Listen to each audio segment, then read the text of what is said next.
Escondido na penumbra do quarto de hóspedes, Ricardo sentia o suor frio escorrer enquanto seus olhos não saíam do relógio. Eram exatamente 16 horas. O silêncio da casa foi subitamente interrompido pelo som metálico do portão automático subindo, confirmando o alerta perturbador do vizinho sobre as visitas misteriosas que Fernanda recebia todos os dias. Com o coração martelando contra as costelas e a dor de uma possível traição queimando no peito, ele viu a silhueta de um carro preto invadir a garagem. Mas o que ele estava prestes a presenciar ao abrir aquela porta não era um amante, e sim um segredo do passado capaz de estilhaçar toda a realidade que ele acreditava ter construído. O sol da tarde costumava entrar pela janela da sala de Ricardo e Fernanda como um abraço quente, iluminando os envelopes de convite de casamento espalhados sobre a mesa de centro. Para Ricardo, aquele brilho era o reflexo exato da vida que ele construíra. Supervisor em uma grande fábrica, ele era um homem de hábitos simples. Fernanda, com seu jeito sereno e sua voz que parecia curar antes mesmo de aplicar qualquer remédio em seu trabalho como auxiliar de enfermagem, era o seu porto seguro. Eles estavam juntos há 4 anos e em apenas 3 meses, as promessas de namoro se tornariam votos sagrados no altar. Naquela manhã de terça-feira, Ricardo beijou a testa de Fernanda, enquanto ela ainda organizava a agenda de turnos. "Não esqueça de passar na gráfica para confirmar a caligrafia dos convites, meu amor", disse ela, sorrindo. "Quero que tudo esteja perfeito." "Pode deixar, Nanda. No meu intervalo eu ligo para lá. Tenha um bom dia no posto." Ricardo saiu para o trabalho sentindo o peso leve de quem é feliz. O turno na fábrica foi exaustivo. O barulho das máquinas e a responsabilidade de liderar a equipe consumiam sua energia, mas a ideia de voltar para casa e encontrar o jantar pronto e o sorriso de Fernanda o mantinha focado. No entanto, o destino tem formas peculiares de plantar dúvidas em terrenos que julgamos inférteis. Ao retornar para casa, um pouco mais cedo do que o habitual, devido a uma manutenção inesperada na linha de produção, Ricardo foi abordado antes mesmo de colocar a chave na fechadura. Seu Armando, um senhor aposentado que vivia na casa ao lado há décadas, estava encostado no muro, o olhar fixo no portão da garagem de Ricardo. Ele parecia inquieto, girando um chapéu velho entre as mãos. "Boa tarde, seu Armando. O senhor parece preocupado." "Está tudo bem com a dona Maria?" perguntou Ricardo, genuinamente interessado. O idoso suspirou, aproximando-se com passos lentos. Ele olhou para os lados, como se temesse que as paredes tivessem ouvidos. "Ricardo, filho, eu pensei muito se deveria te falar isso. Sabe que não sou de me meter na vida de ninguém. Moro aqui desde que essas ruas eram de terra. Mas eu gosto de você. Você é um homem de bem." O estômago de Ricardo deu um nó instintivo. O tom de voz de Armando não era de quem trazia boas notícias. "O que aconteceu, seu Armando? Algum problema com a fiação? Alguém tentou pular o muro?" "Não é nada disso, rapaz. É sobre o que acontece aqui quando você não está. Já faz umas 3 semanas que eu reparo na mesma coisa. Todos os dias, pontualmente às 16 horas, um carro preto, de vidros bem escuros, para na frente do seu portão." Ricardo franziu a testa. "Um carro preto?" A Fernanda não comentou nada sobre visitas. Deve ser alguma entrega, ou talvez uma colega de trabalho. "Não é entrega, Ricardo", interrompeu o velho com a voz baixa e grave. O portão abre, o carro entra rápido e o portão se fecha antes que eu consiga ver quem está dirigindo. O carro fica lá dentro por exatas 2 horas. Sai às 18 horas, pouco antes de você chegar. E o que me estranha é que o motorista nunca desce na calçada. É tudo muito escondido. O mundo ao redor de Ricardo pareceu perder a cor. O som dos pássaros e o ruído distante do trânsito foram substituídos por um zumbido incômodo em seus ouvidos. "Tem certeza do horário, seu Armando?" A voz de Ricardo saiu quase em um sussurro. "Absoluta. Eu fico aqui na varanda lendo meu jornal. Relógio de suíço não falha tanto quanto aquele carro. Eu sinto muito, meu filho. Só achei que você precisava saber que tem alguém entrando na sua casa todo santo dia." Ricardo agradeceu mecanicamente e entrou. A casa estava impecável, como sempre. O cheiro de café fresco perfumava o ambiente. Fernanda apareceu no corredor, usando seu uniforme azul claro, com um sorriso radiante. Chegou cedo, querido. Que surpresa boa. O dia foi muito cansativo? Ricardo a olhou intensamente. Ele buscou em seus olhos castanhos qualquer faísca de mentira, qualquer sombra de hesitação, mas só viu carinho. Foi, sim, um pouco cansativo. Ele respondeu sentindo as palavras pesarem como chumbo na língua. E o seu dia? Ficou em casa a tarde toda depois do turno? Fernanda nem hesitou. Sim, cheguei por volta das 14 horas. Dormi um pouco, lavei algumas roupas e comecei a adiantar o jantar. Por que a pergunta? Por nada. Só queria saber se você tinha descansado. Naquela noite, o jantar foi silencioso para Ricardo. Cada risada de Fernanda, cada comentário sobre os preparativos do casamento, parecia uma nota desafinada em uma sinfonia que ele antes considerava perfeita. Ele observava as mãos dela, as mãos que ele pretendia segurar pelo resto da vida, e se perguntava: quem essas mãos recebem às 16 horas? Quando foram se deitar, Ricardo permaneceu acordado, encarando o teto no escuro. Ao seu lado, Fernanda dormia tranquilamente, sua respiração rítmica denunciando uma paz que ele acabara de perder. O pensamento de um desconhecido entrando em seu santuário, usando sua garagem, talvez sentando-se em seu sofá, corroía sua mente. Ele se lembrou de todas as vezes que ela disse que o amava, de todos os planos que fizeram para o futuro. Seria tudo uma fachada? Como a mulher que cuidava de idosos e crianças com tanta dedicação poderia manter um segredo tão sombrio? A dúvida é como um parasita. Uma vez instalada, consome o hospedeiro por dentro. Ricardo sentia o peito apertado, uma mistura de dor e uma crescente necessidade de entender o que estava acontecendo.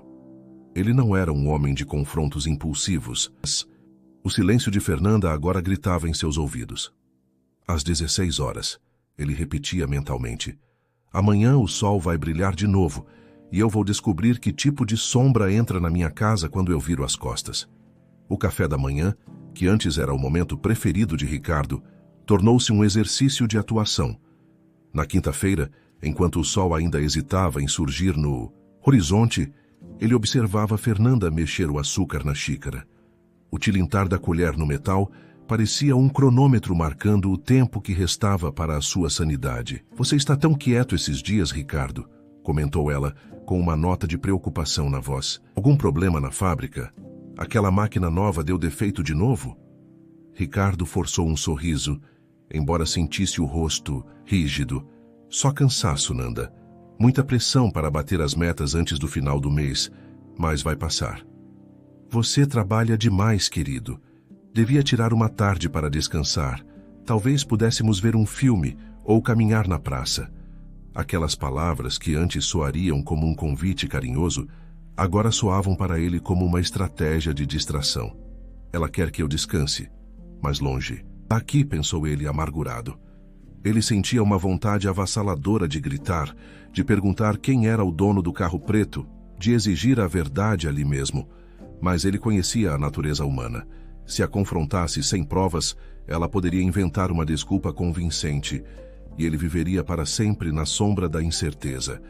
Ele precisava ver, precisava da prova irrefutável.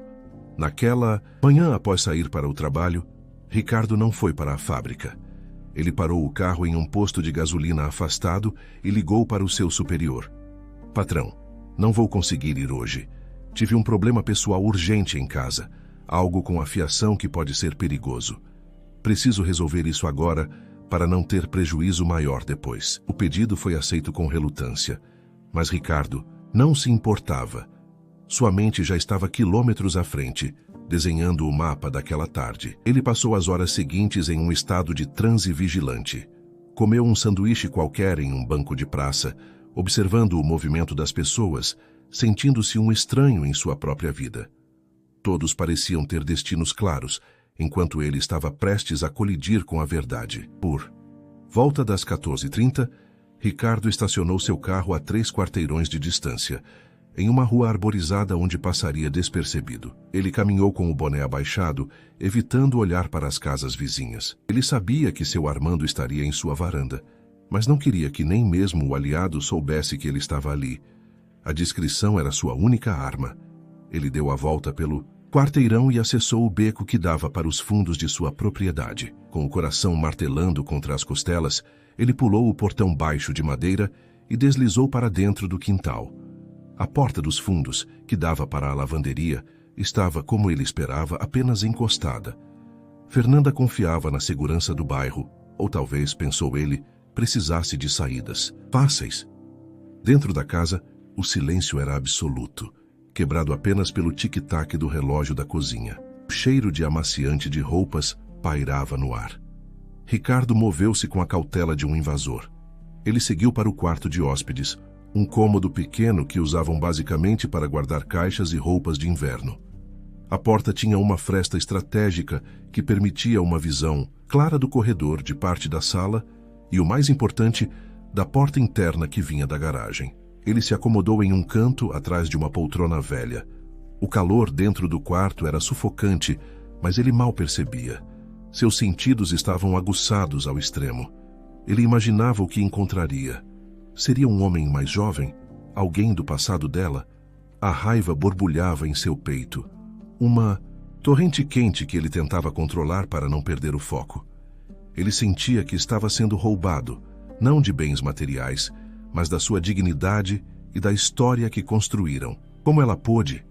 Ele se perguntava repetidamente. Nós íamos casar. Os convites estão na mesa. O vestido está sendo ajustado. Cada lembrança de um momento feliz agora parecia uma ferida aberta. Ele jurou a si mesmo que, ao confirmar a traição, não haveria espaço para diálogos longos ou desculpas esfarrapadas. Ele simplesmente abriria a porta e encerraria aquele capítulo de sua vida de forma definitiva. O tempo parecia ter congelado. Ricardo olhou para o relógio de pulso.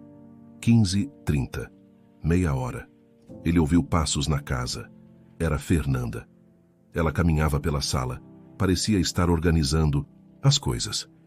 Ele ouviu o som de uma cadeira sendo arrastada e o barulho de água correndo na pia. Ela parecia calma, quase feliz, cantarolando uma melodia baixa que ele não conseguiu identificar.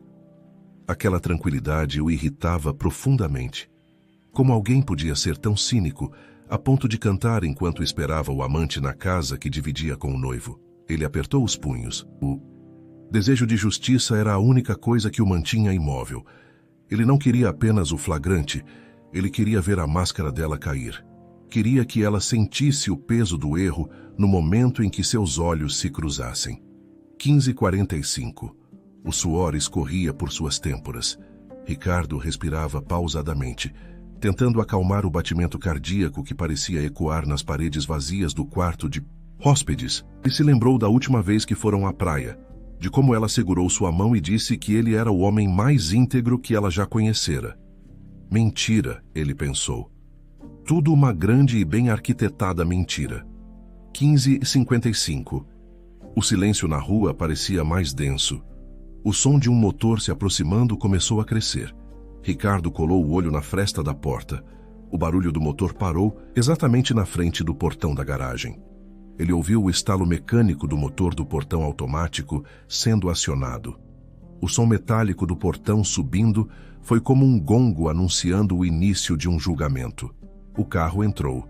Ricardo viu o feixe de luz dos faróis refletir no chão do corredor por um breve segundo, antes do portão se fechar novamente, mergulhando a garagem em uma penumbra cúmplice. As vozes começaram. Baixas abafadas pela porta pesada da garagem, mas inegáveis. Havia alguém ali, alguém que Fernanda estava recebendo com uma familiaridade que Ricardo não podia mais ignorar.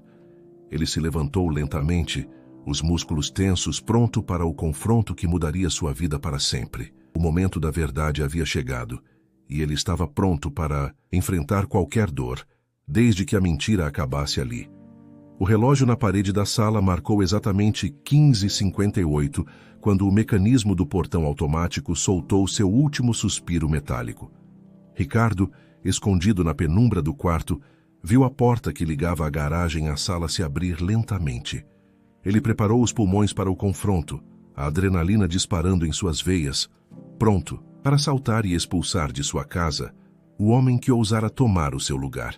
Mas o que seus olhos viram não foi o que sua mente, envenenada pela suspeita, havia projetado. Fernanda apareceu primeiro.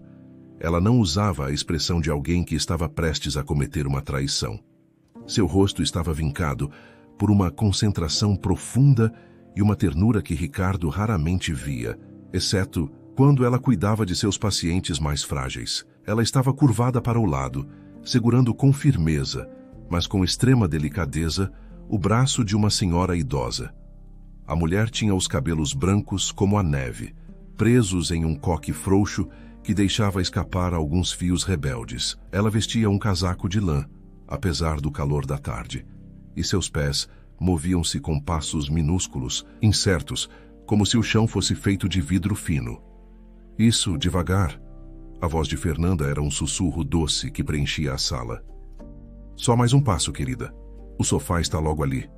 Você está indo muito bem. Ricardo sentiu o ar sumir de seus pulmões. Não era um amante. Não era um rival. Mas o que ele sentia agora era uma dor ainda mais profunda e antiga.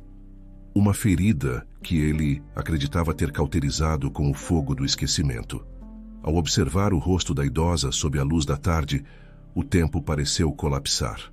Aquelas rugas em volta dos olhos, o formato do nariz, eram traços que ele via no espelho todos os dias.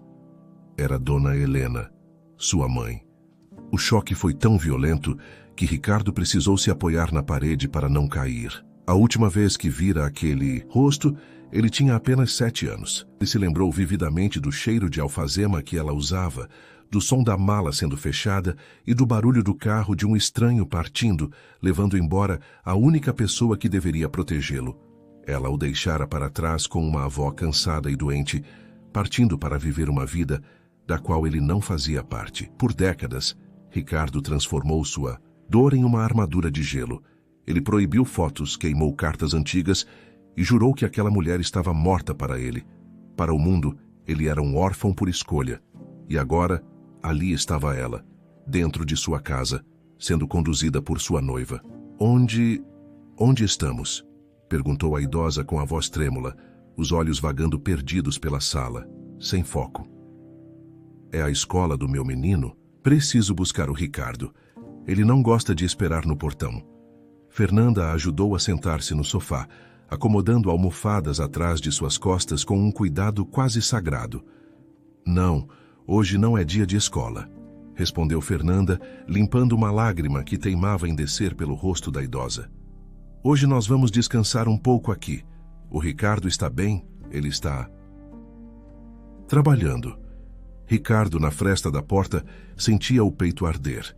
Ver a mãe naquele estado, confusa, com o olhar vazio da demência, não trazia o alívio que ele imaginava que sentiria ao vê-la sofrer. Em vez disso, trazia uma confusão lancinante. Aquela mulher, que ele odiara com todas as suas forças, parecia agora apenas uma sombra frágil do monstro que ele criara em mente. Ele observou paralisado enquanto Fernanda ia até a cozinha e voltava com um copo de água e um comprimido. Tome isso.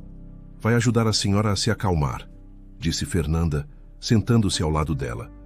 Eu sei que é difícil não lembrar das coisas, mas eu estou aqui. Eu não vou deixar a senhora sozinha. A idosa segurou a mão de Fernanda com força, como um náufrago se agarra a uma boia. Você é tão boa para mim? Você é minha filha? Eu tive uma filha? Minha cabeça dói quando tento buscar os nomes. Eu sou sua amiga, Helena, e estou cuidando de você por alguém muito especial. Ricardo sentia as lágrimas queimarem seus olhos, mas elas eram feitas de uma mistura de raiva reprimida e uma tristeza que ele não conseguia nomear. Ele se lembrou das noites de sua infância, chorando escondido debaixo das cobertas, perguntando a Deus o que ele tinha feito de errado para que sua mãe não o quisesse. Ele cresceu acreditando que era descartável. E agora, Fernanda, a mulher com quem ele dividiria sua vida, estava escondendo dele justamente a pessoa que mais o feriu. Por que o carro preto? Por que o segredo? Por que às 16 horas? A lógica começou a se montar em sua mente de forma dolorosa. Fernanda devia estar usando o dinheiro que economizavam para o casamento, ou talvez o próprio salário, para buscar Helena em algum lugar, trazê-la para um ambiente seguro durante as horas em que Ricardo estava na fábrica, cuidando de sua higiene e saúde, e depois levá-la de volta antes que ele chegasse. Era uma operação de guerra baseada na compaixão e no medo da reação dele. Fernanda se levantou e começou a preparar algo no fogão. O cheiro de sopa de legumes começou a se espalhar. Era um cheiro de lar, de cuidado, mas para Ricardo cheirava a traição de uma forma que ele não esperava. Ele não estava sendo traído por outro homem, mas pela verdade que Fernanda escolhera ocultar. Ele viu Fernanda levar Dona Helena para o banheiro. Ouviu o som da água do chuveiro e a voz paciente de sua noiva explicando: "Agora o braço esquerdo, Helena. Isso, a água está quentinha, não precisa ter medo." Ricardo fechou os olhos. A raiva que ele sentia, aquela necessidade de expulsar o invasor, estava se transformando em algo muito mais complexo. Ele percebeu que Fernanda estava fazendo o que ele nunca teve coragem de fazer: olhar para aquela mulher não como uma vilã de filme, mas como um ser humano quebrado. Mas o segredo ainda doía. A falta de confiança dela em contar a ele o que estava acontecendo parecia um abismo entre os dois. Ele continuou ali, encolhido no escuro do quarto de hóspedes, enquanto o sol começava a se pôr, observando sua noiva ser a filha que sua mãe nunca mereceu ter, e se perguntando se ele teria forças para sair daquela fresta e enfrentar o passado que agora ocupava o seu sofá. Fernanda apareceu na sala segurando uma pequena bandeja. Sobre ela, uma tigela de sopa de legumes, cujo vapor subia em espirais delicadas, e um copo com um canudo. Dona Helena estava sentada no sofá, as mãos trêmulas, repousando sobre os joelhos. Seus olhos, antes tão cheios de vida nas memórias borradas da infância de Ricardo, agora pareciam duas janelas foscas voltadas para um pátio vazio. "Está um pouco quente, Helena. Vamos devagar", disse Fernanda, sentando-se no banquinho baixo à frente da idosa. Ricardo observava cada detalhe. Fernanda soprava a colher com paciência infinita antes de levá-la à boca da mulher que o deixara para trás. Ele sentiu uma pontada de ciúme, não da atenção de Fernanda, mas daquela cena de amor que ele nunca teve. Por que aquela mulher, que não soube ser mãe quando ele mais precisou, estava recebendo aquele cuidado agora? "O meu menino", começou Helena com a voz embargada pela sopa e pela confusão. "Ele já voltou da escola? Ele gosta de pão com manteiga no café da tarde. Eu preciso preparar antes que ele chegue." Fernanda sorriu, um sorriso triste que cortou a alma de Ricardo. "O seu menino cresceu, Helena. Ele é um homem forte agora, um homem muito bom. E ele ama a senhora, mesmo que ainda não tenha conseguido dizer isso em voz alta." "Ele é bom?" A idosa perguntou por um momento, parecendo mais lúcida. "Eu tive medo de que ele ficasse com o coração duro. O mundo é tão difícil para quem fica sozinho." "Ele teve um coração duro por um tempo", admitiu Fernanda, a voz baixa. "Mas ele é justo. E a senhora sabe, no fundo, ele nunca esqueceu o cheiro do bolo que a senhora fazia." Nesse momento, Ricardo sentiu algo quebrar dentro de si. Não era a confiança em Fernanda, era a barreira que ele construíra em torno de sua própria história. Ele não conseguia mais ficar ali, escondido como um espião em sua própria casa. Seus pés se moveram antes que sua mente desse a ordem. O ranger da porta do quarto de hóspedes ecoou pela sala como um... Fernanda deu um sobressalto. O copo que ela segurava escorregou de seus dedos e se espatifou no chão, espalhando água e cacos de vidro por todo o tapete. "Ricardo!" O grito dela foi um misto de pavor e alívio. Ele saiu para a claridade da sala, os olhos vermelhos, o rosto molhado por lágrimas que ele nem percebera que estavam caindo. Ele ignorou os cacos de vidro e parou a 2 metros do sofá. "Há quanto tempo, Fernanda?" A voz dele saiu rouca, quase irreconhecível. "Há quanto tempo? Você traz ela para cá pelas minhas costas?" Fernanda se levantou lentamente, colocando-se instintivamente entre Ricardo e a idosa, como se quisesse protegê-la de uma tempestade. Helena, assustada com o barulho, começou a tremer mais forte, olhando para Ricardo sem qualquer sinal de reconhecimento. "Ricardo, me escuta. Eu ia te contar. Eu juro que ia." O vizinho me contou sobre o carro preto todos os dias às 16 horas. Ele explodiu. embora tentasse manter o tom de voz baixo para não agitar a idosa. Eu achei que você estivesse me traindo. Eu passei dias imaginando o pior, e agora descubro que você trouxe o meu passado para dentro da nossa sala. Por que, Fernanda? Por que ela?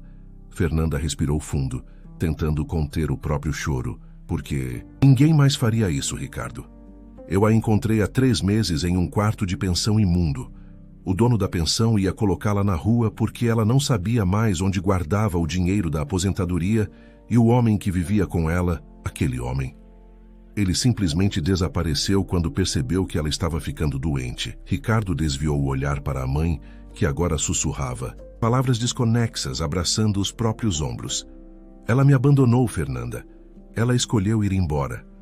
Ela foi embora sim, mas você já se perguntou o porquê? Fernanda deu um passo à frente segurando as mãos de Ricardo. Eu comecei a pesquisar, Ricardo. Falei com pessoas que a conheceram naquela época. Aquele homem com quem ela fugiu, ele não era quem ela pensava. Ele a isolou, ele a ameaçava. Ela tentou voltar para te buscar 3 vezes no primeiro ano, mas ele a encontrava e a levava de volta. Com o tempo, a mente dela começou a quebrar sob o peso da culpa e do medo. Ricardo balançou a cabeça, negando o que ouvia. Isso não muda o que eu senti. Eu sei que não muda a sua dor, continuou Fernanda firme. Mas eu sou enfermeira. Eu vi uma senhora morrendo aos poucos de fome e de esquecimento. Eu não conseguia fechar os olhos e fingir que ela não era a mulher que te deu a vida. Eu contratei aquele serviço de transporte, o carro preto, para trazê-la aqui todas as tardes. Eu dou banho nela, eu a alimento, eu dou os remédios que controlam as crises. Depois eu a levo de volta para uma clínica pequena e digna que eu estou pagando com as minhas economias. Ricardo olhou para a bandeja derramada, para o esforço de Fernanda, para a dedicação que ela tinha em esconder algo tão difícil apenas para poupá-lo de um sofrimento que ela sabia que ele não estava pronto para enfrentar. Por que não me contou? Ele perguntou agora com a voz mais mansa. Porque eu tinha medo de que você me proibisse de ajudá-la. E eu não conseguiria conviver com a ideia de deixá-la abandonada. Eu queria que ela melhorasse um pouco, que ficasse mais estável, para que eu pudesse te preparar para este momento. Eu queria que você visse que ela não é mais aquele monstro que você guardou na memória. Ela é só uma mulher que se perdeu no caminho. Nesse momento, Dona Helena estendeu a mão na direção de Ricardo. Ela não sabia quem ele era, mas pareceu sentir a intensidade da emoção no ar. Moço, ela chamou, baixinho. Você viu meu menino? Ele tem os olhos iguais aos seus. Ricardo sentiu os joelhos fraquejarem. Ele caiu sentado no banquinho onde Fernanda estava antes. A raiva que o sustentou por 20 anos estava se esvaindo, deixando apenas um vazio imenso que precisava ser preenchido. Ele olhou para Fernanda, que o observava com uma compaixão que ele nunca vira. Eu quase perdi você por causa disso, sussurrou Ricardo. Você nunca ia me perder, Ricardo. Eu fiz isso por você também. Para que um dia você não tivesse que carregar o peso de saber que ela morreu sozinha em uma calçada qualquer. O silêncio voltou a reinar na sala, mas agora não era mais um silêncio de segredos, e sim de uma verdade nua e crua que começava a ser aceita. Fernanda aproximou-se lentamente e colocou a mão no ombro de Ricardo. O toque dela era um lembrete de que ele não estava sozinho naquela tempestade emocional.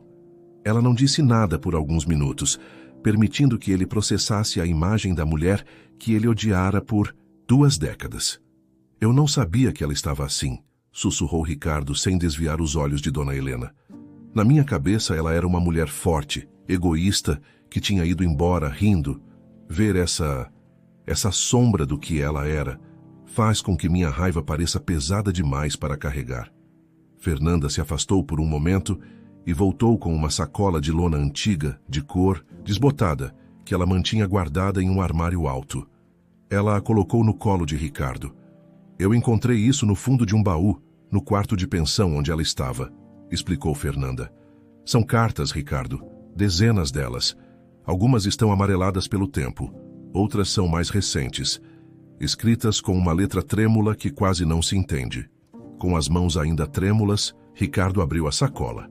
Dentro, envelopes de diversos tamanhos, nenhum deles selado, todos endereçados a ele.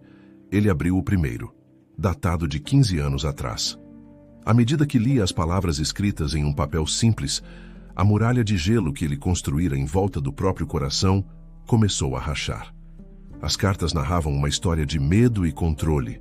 Helena descrevia como o homem com quem ela se envolvera a isolou do mundo, como ele a mantinha em uma casa afastada, sem acesso a telefone ou dinheiro, e como ele usava a ameaça de ferir o pequeno Ricardo caso ela tentasse fugir ou entrar em contato. Ela pedia perdão em cada parágrafo, dizendo que sua maior fraqueza foi não ter tido a força necessária para enfrentar o medo e lutar pelo filho. Ela tentou, Ricardo, disse Fernanda sentando-se ao chão ao lado dele. Em uma das cartas, ela conta que chegou a caminhar por quilômetros para tentar chegar até a casa da sua avó, mas ele a encontrou na estrada. Ela viveu em uma prisão invisível por anos, até que ele a abandonou quando a mente dela começou a falhar e ela já não servia mais para os caprichos dele. Ricardo sentiu uma lágrima pesada cair sobre o papel. O ódio que ele sentia, que fora seu combustível por tanto tempo, estava sendo substituído por uma compaixão dolorosa. Ele percebeu que, enquanto ele sofria pela ausência dela, ela sofria pela impossibilidade de estar presente. Eram duas vítimas de um destino cruel, separados por muros de silêncio e medo. Nesse momento, Dona Helena se mexeu no sofá. Ela abriu os olhos devagar, piscando contra a luz suave do abajur que Fernanda acabara de ligar. Por um breve e milagroso segundo, a névoa da demência pareceu se dissipar de seu olhar. Ela focou o rosto de Ricardo, não com a confusão de antes, mas com uma clareza que o atravessou como um raio. Ricardo! A voz dela foi um sopro quase inaudível. Meu menino... É você mesmo? Ele não conseguiu responder com palavras. Apenas acenou com a cabeça, soluçando abertamente. Ele segurou a mão trêmula dela, sentindo a pele fina como papel de seda. Perdoa, ela sussurrou, uma lágrima solitária escorrendo por sua face marcada pelo tempo. Eu não fui forte o bastante. Eu sempre amei você. Em cada oração, em cada noite, era você. Eu estou aqui, mãe, disse Ricardo, finalmente conseguindo soltar a palavra que estivera presa em sua garganta por 20 anos. Eu estou aqui. Agora eu sei a verdade. Está tudo bem. Ele a abraçou com cuidado, como se ela pudesse se quebrar a qualquer momento. Fernanda, ao lado, chorava silenciosamente, sentindo que sua missão de cura havia atingido o ponto mais profundo. Ricardo não estava apenas perdoando a mãe. Ele estava libertando a si mesmo da criança abandonada que ainda vivia dentro dele. As semanas seguintes foram de adaptação. Ricardo e Fernanda decidiram que Helena não voltaria para a clínica. Com o dinheiro que economizariam para uma festa de luxo, eles adaptaram o quarto de hóspedes para que ela pudesse viver ali, cercada de amor e cuidados profissionais durante o dia. A presença dela, embora desafiadora devido à doença, trouxe uma nova luz para a casa. 3 meses depois, o quintal da casa simples foi decorado com flores brancas e luzes delicadas. Não havia centenas de convidados, apenas os amigos mais próximos e o vizinho. Seu Armando, que chorava de emoção ao ver a cena. Fernanda caminhava em direção ao altar, vestida de branco, com uma beleza que vinha de dentro. Ricardo a esperava com um sorriso que não carregava mais nenhuma sombra de dúvida. Na primeira fileira, sentada em uma cadeira confortável, estava Dona Helena. Ela usava um vestido azul e, embora não entendesse completamente o que estava acontecendo, batia palmas suavemente, sorrindo para o homem bom que estava lá na frente. Após a troca de alianças, Ricardo pediu a palavra. Ele olhou para Fernanda e depois para sua mãe. Há alguns meses, começou ele, com a voz firme, eu quase deixei que a suspeita e a mágoa destruíssem a minha vida. Eu estava pronto para fechar as portas para o amor, porque não entendia o que se passava no escuro, mas a mulher que hoje se torna minha esposa me ensinou a lição mais valiosa de todas. Ele fez uma pausa, respirando fundo. Ela me ensinou que o verdadeiro amor não é aquele que apenas celebra os momentos fáceis, mas aquele que tem a coragem de mergulhar nas feridas do outro para ajudar a curar. Eu achei que estava sendo traído, mas estava sendo salvo. Quase perdi tudo por causa de muros que eu mesmo construí, mas Fernanda me mostrou que é possível construir pontes onde antes só existiam abismos. Hoje eu não recebo apenas uma esposa, eu recebo minha paz de volta. Ricardo desceu do altar e deu o primeiro pedaço de bolo para Dona Helena, que o aceitou com um beijo na mão do filho. O carro preto que entrava às 16 horas não era mais um mistério ou uma ameaça. Era o símbolo de um compromisso com a humanidade e com o perdão. A vida deles continuou simples, mas agora completa. Ricardo aprendeu que a verdade pode ser dolorosa, mas é a única coisa capaz de nos libertar. E Fernanda, com seu coração de enfermeira e alma de anjo, provou que às vezes o maior segredo que alguém pode guardar é na verdade um ato de amor tão grande que o mundo mal consegue compreender. Eles viveram cada dia sabendo que, não importa o quão escuro tenha sido o passado, sempre haverá luz para quem se atreve a perdoar e a olhar além das aparências.